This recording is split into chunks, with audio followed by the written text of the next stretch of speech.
So, what if the biggest battle we fight isn't with someone else, but with a kind of subtle deception that messes with our own minds?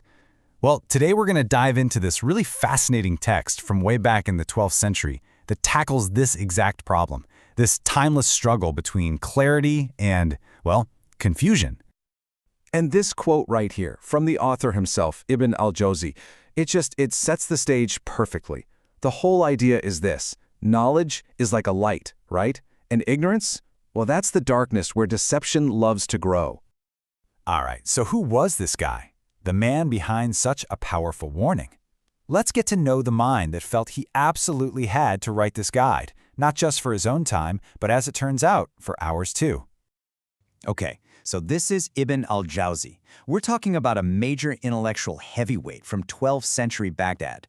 I mean, this guy was a true polymath, a master of pretty much everything: history, linguistics, theology, law, you name it.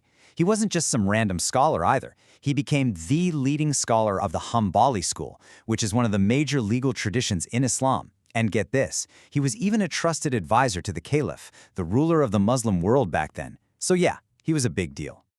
And his dedication to knowledge, it was just wow, absolutely staggering. To give you an idea, one modern researcher actually tried to catalog all his works and found 376 different texts. I mean, think about that. This wasn't some hobbyist. This was a man who poured his entire life into learning, writing, and teaching.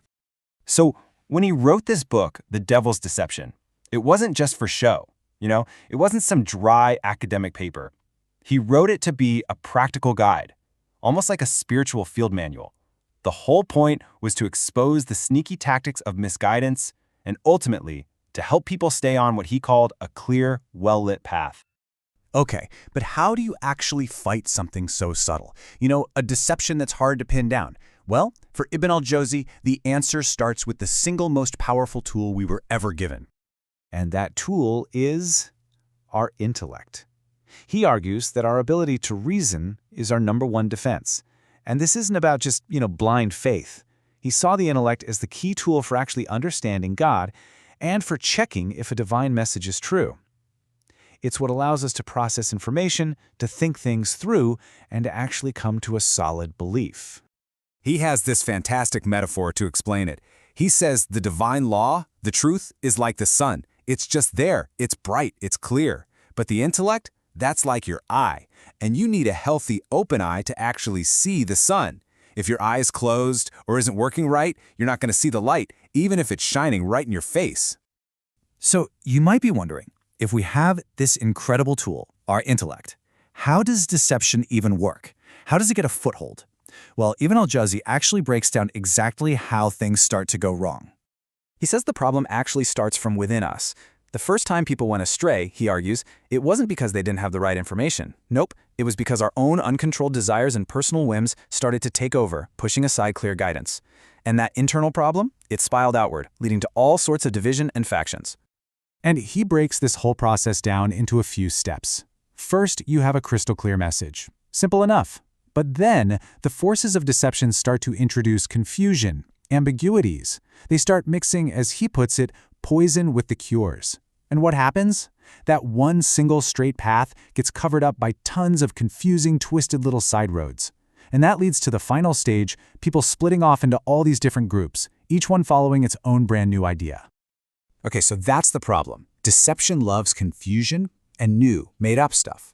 So what's the solution? How do we get back to safety and clarity, according to Ibn al-Jawzi? Well, he lays out a really clear choice, like two forks in the road. On one side, you've got the path of clarity. He calls this the Sunnah, which is basically the well-known recorded path of the Prophet Muhammad and his closest companions. This path is all about sticking to the original revelation. Then you have the other road, the path of deviation. This one is built on new inventions, personal whims, and following leaders who might be charismatic but are ultimately off track. One path leads to unity, and the other, it leads straight into division and that dark night of ignorance he talked about. And to back this up, he doesn't just give his own opinion. He brings in the receipts, so to speak. He gathers a whole collection of powerful statements from the earliest generations of Muslims, and they're all saying the exact same thing. Take this quote from Omar, the second caliph. He's basically warning us that going it alone is a bad idea. He says that the devil tends to pick off the person who is by themselves. So sticking together with the main community, the Jama'ah, is a huge protection, both spiritually and intellectually. Then he brings up this really serious tradition, a prophecy that the community would eventually split into 73 different groups, but only one would be saved. And when asked, well, which group is that? The prophet is said to have answered, the one that follows what my companions and I are upon. So again, the focus is right back on that original blueprint. And this next quote really hammers home that theme of clarity. The path that was left behind isn't supposed to be confusing or hard to see. It's described as being so bright that even its night is like its day. Just think about that. What that implies is that straying from the path isn't just an honest mistake. It's a deliberate choice to turn away from something that's shining brightly. And this wasn't just an idea from that first generation either. You can fast forward centuries later and you have another scholar, Al-Awza'i, saying the exact same thing. His advice? Be patient, stick to the Sunnah, and don't go making things up or going past the boundaries set by the first companions. It's this constant, consistent message. And finally, this quote from another major early scholar, Sufyan, kind of gives us the ultimate litmus test. He says that our words, our actions, and even our intentions are only correct if they line up with the Sunnah. That's it. That's the final benchmark for what's authentic and what's not.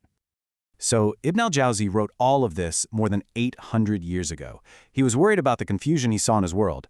And that brings us right back to today and leaves us with a really big question, doesn't it? Because in our world, which is just overflowing with information, with competing ideas, with endless distractions online, his challenge is maybe more relevant than ever. How do any of us, right here, right now, hold on tight to a clear path?